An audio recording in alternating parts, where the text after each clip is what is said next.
What do Tyra Banks, John Stamos, and Kris Jenner have in common? Well, allegedly, the three of them have some really juicy plastic surgery secrets, and that's what we're going to talk about next. I think Kris Jenner, there's been rumors that she had a facelift. We know she's orchestrating the Kardashian family businesses and very successfully, so I think she's done a great job with that. So what do you think? Yeah, I mean, I think she's brilliant. She really is, and she's the matriarch of all the Kardashians. They all get the Kardashian six-pack, and of course, I don't think has ever denied in the past having facial rejuvenation. I mean, you can see her in 2022, and then in 2023. I mean, it looks like she's had, and again, you and I are not her plastic surgeon, but she looks like she has some what we call cross-cheek depressions or some Joker line effect, and it looks like she may have improved that. Either that or it was a good Photoshop, but basically these Joker lines are now no longer there, and it looks like they've been softened. And you can do that with adding fat or filler or even doing a facial rejuvenation. And she may have had a little of both, with some skin tightening and then some fat rejuvenation or fat grafting, and I think it looks better. I mean, she's a very smart woman, and she looks good for being 35. Yeah, it looks great. It could, she looks a little refreshed in 23. Maybe it's the Google AI phone, Maybe, or it could be a facelift. It doesn't really matter, but yeah, I think she looks. Yeah, she looks good in both photos, but she does look a little refreshed. She's a little rejuvenated in that 23 picture. Right. All right, let's go to our next.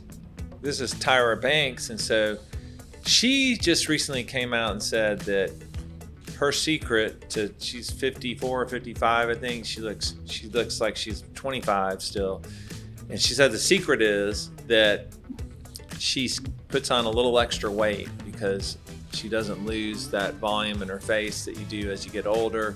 And so that's her secret.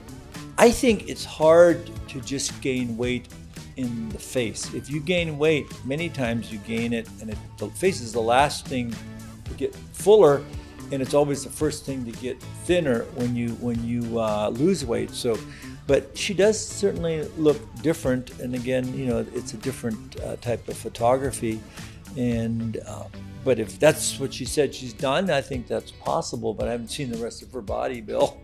She obviously is an incredibly well-known, internationally acclaimed supermodel. So she starts off very, very thin and very, very tall. So she's obviously maintained herself, very well. I mean, she's got, and again, I think it's because of the exposure here. Obviously her skin looks great. She also apparently says she hasn't had Botox. I mean, Kim Kardashian said she has had only Botox, so I don't know. I don't know.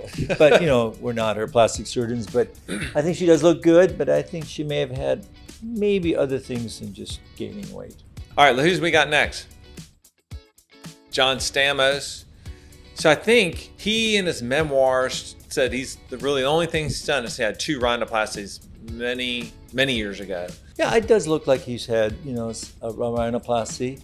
And apparently he was bullied as a kid and even, I guess, as an actor. And I think his nose looks reasonable. It certainly looks like he's had a rhinoplasty. I mean, obviously, as a rhinoplasty expert, I can tell that he's previously had nasal surgery because his tip is a little bit different, and he's got a hanging columella and things like that. But I think that, kudos to him for actually saying, I've had a rhinoplasty. I think that's a good thing. Yeah, I mean, I think he now he looks like the Marlboro Man. He's good and rugged. I like without smoking. It's like I don't know why the Marlboro Man is considered like the gold standard for all males, but I think it's just because he's a man's man, rugged and stuff. All right, Rod, that's some full throttle edutainment. But if you like this, check out this video on 3 plastic surgery celebrity secrets.